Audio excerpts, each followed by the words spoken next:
এই বছরের মতো জগদ্ধাত্রী পুজো তো শেষ হলো, কিন্তু বাংলায় যে স্থানে জগদ্ধাত্রী পুজো জগৎ বিখ্যাত, সেই চন্দননগরের এবারের কোন কোন পুজো সেরা সেরা হলো তা আমরা এই ভিডিওর মাধ্যমে দেখে নেব। তাহলে আসুন শুরু করা যাক আজকের ভিডিও। চন্দননগরের জগদ্ধাত্রী ঠাকুর দেখার জন্য আমরা বেলুড় থেকে ট্রেনে করে মানকুণ্ডু স্টেশনে এলাম। তারপর সেখান থেকে একটি টোটো রিজার্ভ করে আমরা ঠাকুর দেখতে বেরিয়ে পড়লাম। জগদ্ধাত্রী শব্দের অর্থ হলো জগৎকে ধারণ করে আছেন যিনি, অর্থাৎ যিনি জগতের ধাত্রী বা রক্ষাকর্ত্রী। জগদ্ধাত্রী হলো দেবী দুর্গার আরেকটি রূপ। উপনিষদে তার নাম উমা হৈমবতী। বিভিন্ন তন্ত্র ও পুরাণ গ্রন্থেও তার উল্লেখ পাওয়া যায়।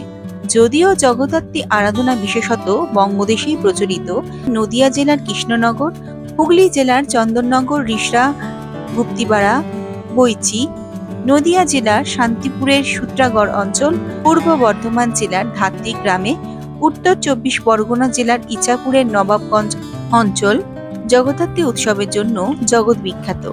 কার্তিক মাসের শুক্লা নবমী তিথিতে দেবী জগদ্ধাত্রীর বাৎসরিক পুজো অনুষ্ঠিত হয়।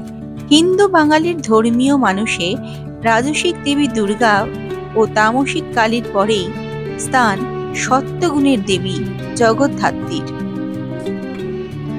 আমরা প্রথমে এসে পৌঁছালাম মানকুণ্ডু স্পোর্টিং ক্লাবে।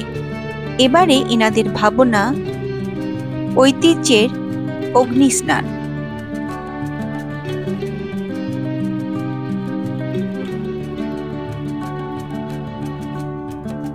অপূর্ব সুন্দর এই মণ্ডপ। এখানে মাটির কাজকে তুলে ধরা হয়েছে, অর্থাৎ বাংলার প্রাচীন শিল্পকলা, মৃৎশিল্পকে এখানে তুলে ধরা হয়েছে। তার সাথে ঘূর্ণায়মান ঝাড়বাতি আর স্তম্ভগুলি দেখে সত্যি খুব অবাক লাগলো।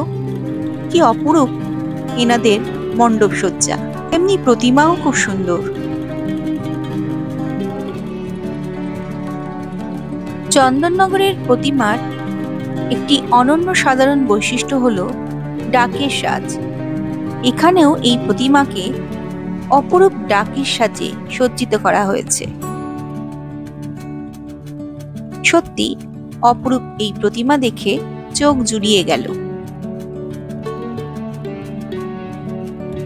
কৃষ্ণনগরের রাজা কৃষ্ণচন্দ্র 18 শতকের মাঝামাঝি সময়ে জগদ্ধাত্রী পুজো শুরু করেন। সেখান থেকেই পরবর্তীকালে এই পুজো আসে হুগলির চন্দননগরে। আজ চন্দননগরের জগদ্ধাত্রী পুজো জগৎ বিখ্যাত তাদের সাবেকি প্রতিমা, মণ্ডপ সজ্জা, আলোকসজ্জার জন্য। চন্দননগরের জগদ্ধাত্রী পুজো তার ঐতিহ্যে, আলোকসজ্জা এবং সাবেকি আনায় যে খ্যাতি অর্জন করেছে তা বাংলার আর কোনো অঞ্চল পারেনি। আলোকসজ্জা চন্দননগর জগদ্ধাত্রী পুজোর নিজস্ব বৈশিষ্ট্য। এই আলোকসজ্জা আজ বিদেশেও সুখ্যাতি লাভ করেছে। পশ্চিমবঙ্গের অন্যান্য জায়গায় এই পুজো 2 দিন ধরে চললেও এই চন্দননগরের পুজো দুর্গাপুজোর মতো 4 দিনের হয়। প্রতিমা নিরঞ্জনের শোভাযাত্রা ও আলোকসজ্জা চন্দননগরের জগদ্ধাত্রী পুজোর অন্যতম আকর্ষণ। বৈদিক যুগের পর আধুনিক কালে পশ্চিমবঙ্গের মধ্যে চন্দননগরে প্রথম সর্বজনীন জগদ্ধাত্রী পুজোর প্রচলন হয়। সেই সময় চন্দননগর নদীবন্দর দিয়ে প্রধানত তাঁত বস্ত্র রপ্তানি হতো। ব্যবসায়ীদের উদ্যোগে গঙ্গার তীরে চাউল পট্টিতে সর্বপ্রথম সর্বজনীন জগদ্ধাত্রী পুজো শুরু হয়। এই জন্য চাউল পট্টিকে আদি পুজো বলা হয়।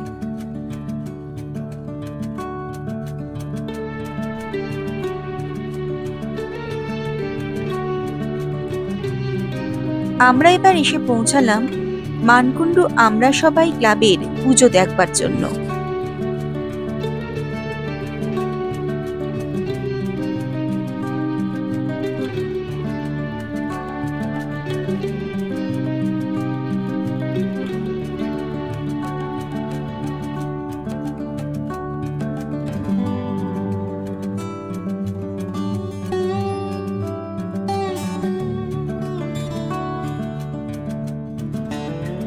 বাহ, ছোট স্থানের মধ্যে এনারা মণ্ডপটিকে বেশ সুন্দর করে তৈরি করেছে, দেখে খুবই ভালো লাগলো।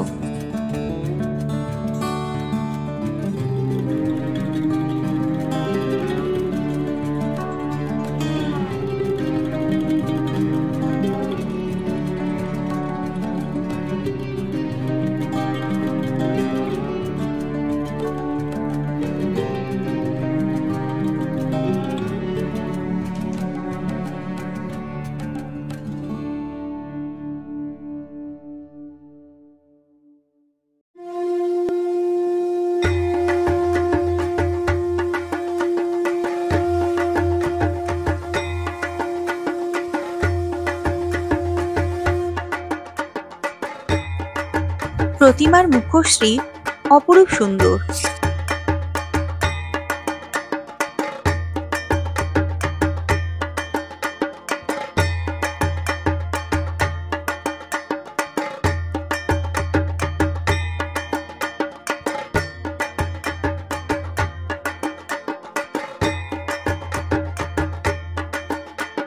এবার আমরা চলে এলাম মানকুণ্ডুর নতুন পাড়া ক্লাবের জগদ্ধাত্রী পুজো দেখার জন্য।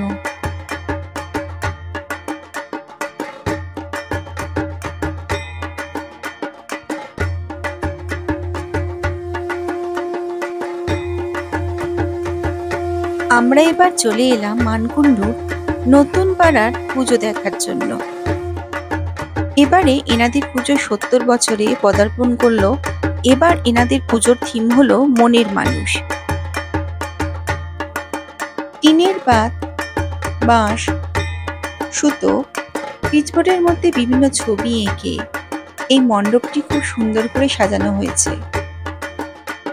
এই মণ্ডপে আমাদের বাংলার ঐতিহ্য ও সংস্কৃতির অন্যতম বাউল সঙ্গীতকে তুলে ধরা হয়েছে। বাউল সঙ্গীতে বিভিন্ন বুলি আর বিশিষ্ট বাউল সঙ্গীত শিল্পী এবং একতারার বিভিন্ন মডেল এখানে তুলে ধরা হয়েছে।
মায়ের মুখটিও খুব সুন্দর, অপরূপ সুন্দর এই মাতৃ প্রতিমা।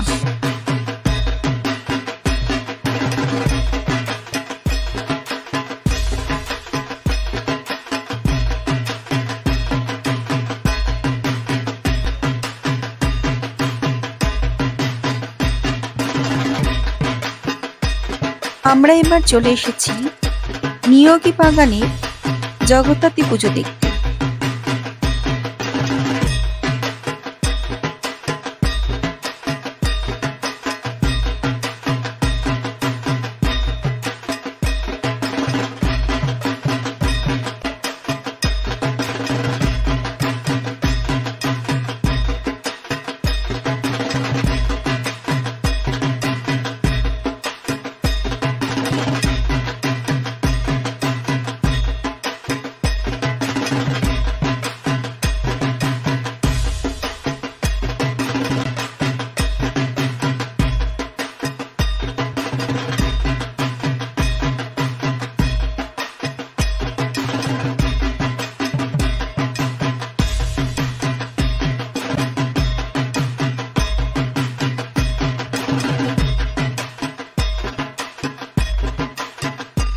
এনাদের পুজোর থিম হলো দর্পণ। তাই পুরো মণ্ডপ জুড়ে রয়েছে দর্পণ দিয়ে বিভিন্ন কাজ।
প্রতিমাও বেশ উঁচু এবং খুবই সুন্দর।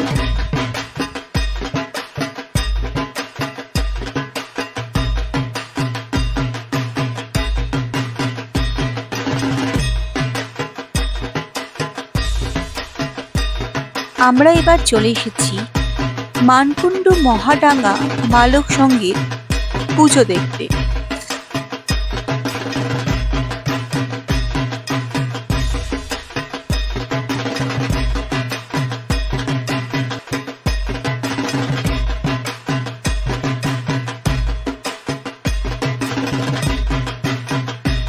ইনাদের পুজোর থিম হলো বাংলার টেরাকোটা শিল্প। মণ্ডপ সজ্জা সত্যি অসাধারণ।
জগদ্ধাত্রী প্রতিমাও এখানে খুবই সুন্দর।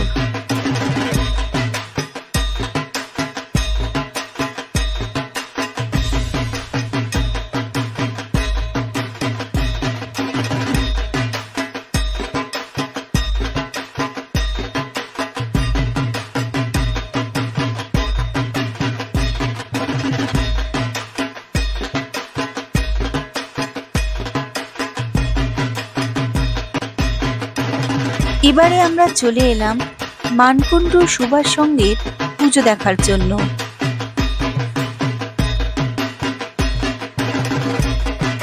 এখানে এবারে থিম হলো মা।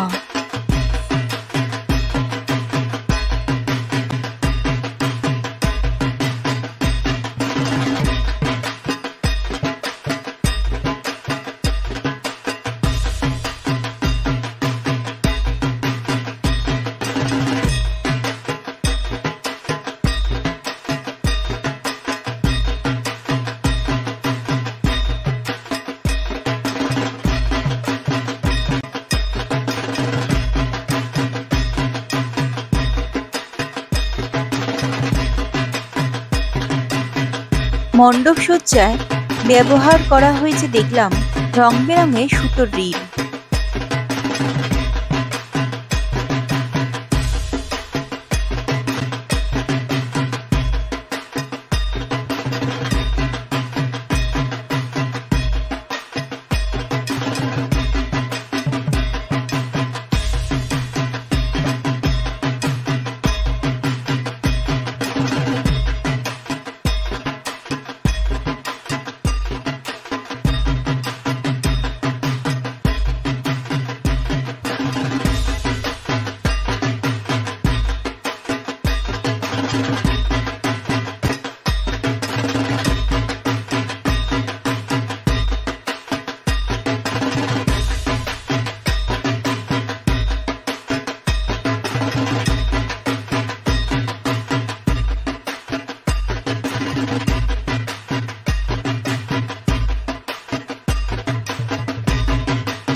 খুব সুন্দর মায়ের প্রতিমা।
এবার আমরা চলে এলাম চন্দননগরের রানীমাকে দেখব বলে। চন্দননগরের এক বিশেষ আকর্ষণ হলো রানীমা। শিব মন্দিরের কাছে মাথা সর্বজনীন জগদ্ধাত্রী পুজোয় মায়ের এই রূপ দেখতে সবাই ছুটে আসে, আমরাও তাই ছুটে এলাম। বলা হয় চন্দননগরের সবচেয়ে উঁচু প্রতিমা হলো এই রানীমা। প্রায় ৩৫ ফুট উঁচু এই প্রতিমা। এই প্রতিমা তৈরি করতে লাগে ৩৫ মণ খড় এবং ১০০০ কেজি মাটি, যার জন্য লোহার কাঠামো ব্যবহার করা হয়। লক্ষ্মী পুজোর পর থেকেই শুরু হয়ে যায় এই রানীমার প্রতিমা তৈরির কাজ।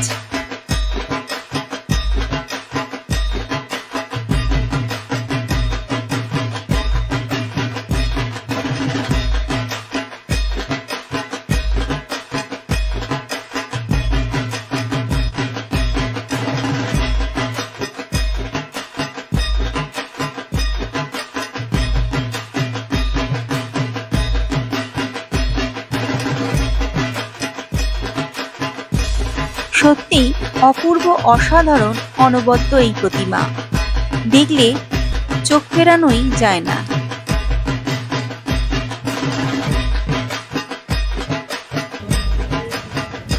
আগত দর্শনার্থীদের জানাই আন্তরিক শুভেচ্ছা। আমরা রাখতে চাই আরো ও অন্দরমহল কথার বিজ্ঞানে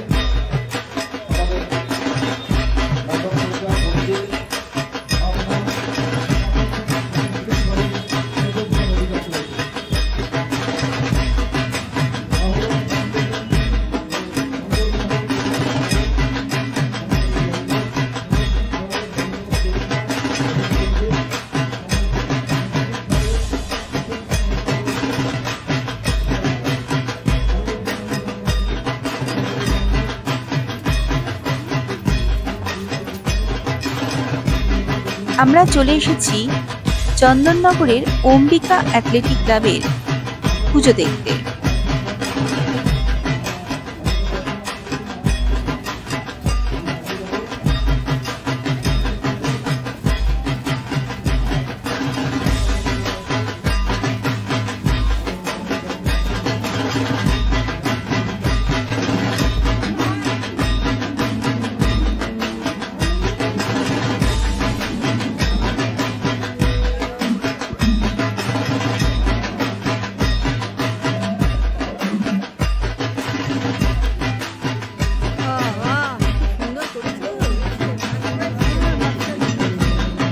নগরায়ন আর উন্নয়নের ফলে বনভূমির গাছ কেটে ক্রমশ সংকুচিত হচ্ছে বনভূমির জমি।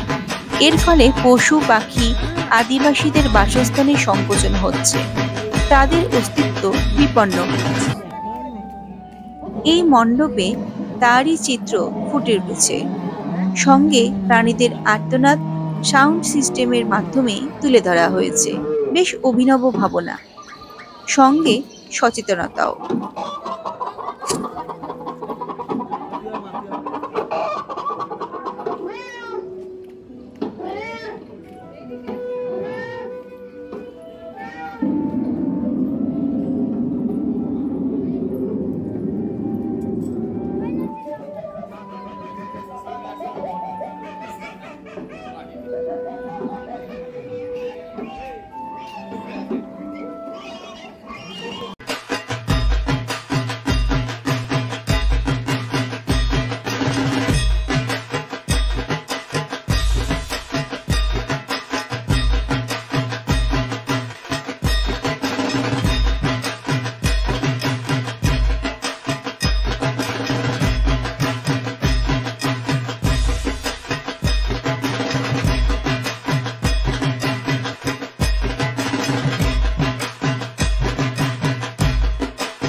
মণ্ডপের ভেতরেও সেই আদিম অরণ্যের অনুভূতি রয়েছে।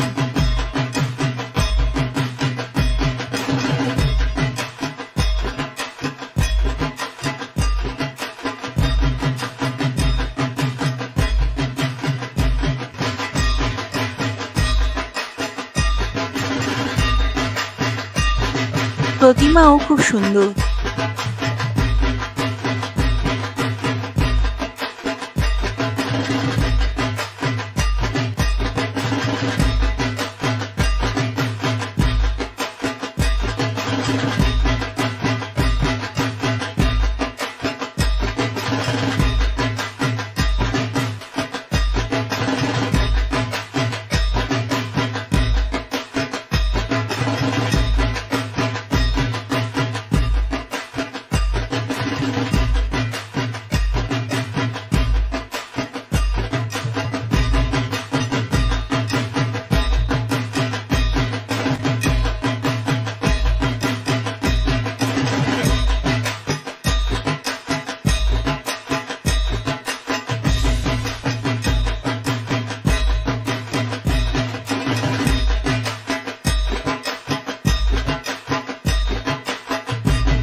এবার আমরা চলে এসেছি এসি চ্যাটার্জি লেনের পুজো দেখার জন্য।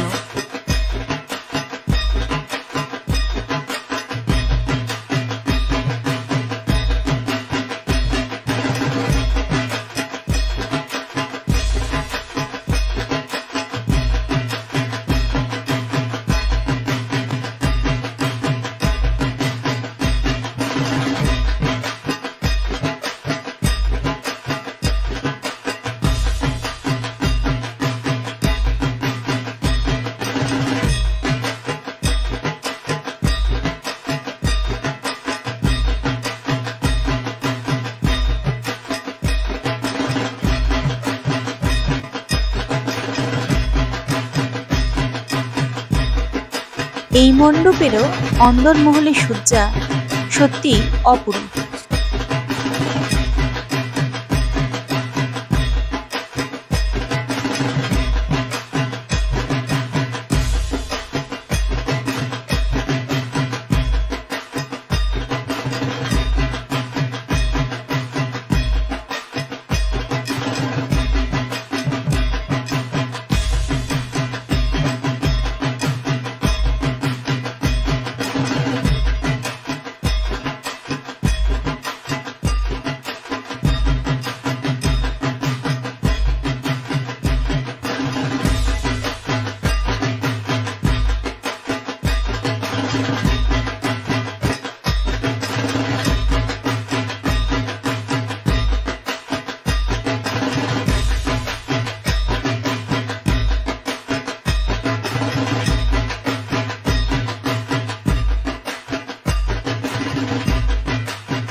চলে এসেছি গোন্দলপাড়া সাতঘাট জগদ্ধাত্রী পুজো কমিটির পুজো দেখার জন্য। এবারে এনাদের প্রাক হীরক জয়ন্তী বর্ষে পুজোর থিম হলো ভিটে মাটি। মাটি কেটে টুকরো হলেও আকাশ থাকে বাকি। পূর্ববঙ্গ আর পশ্চিমবঙ্গ ভাগ হওয়ায় এই দুই দেশের মানুষের উপর সেই সময় কী প্রভাব পড়েছিল তার একটি দৃশ্য তুলে ধরা হয়েছে এই মণ্ডপের মাধ্যমে।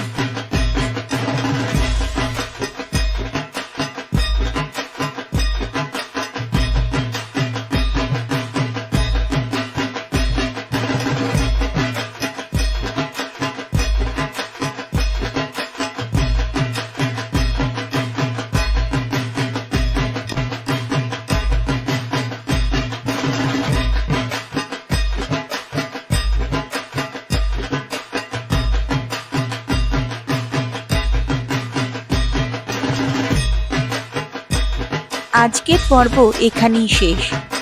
পরবর্তী ভিডিওতে আমরা চন্দননগরের আরো কিছু সেরা ঠাকুর আপনাদের দেখাবো। আজকের মতো বিদায়। সবাই ভালো থাকবেন, সুস্থ থাকবেন। দেখা হচ্ছে পরবর্তী ভিডিওতে।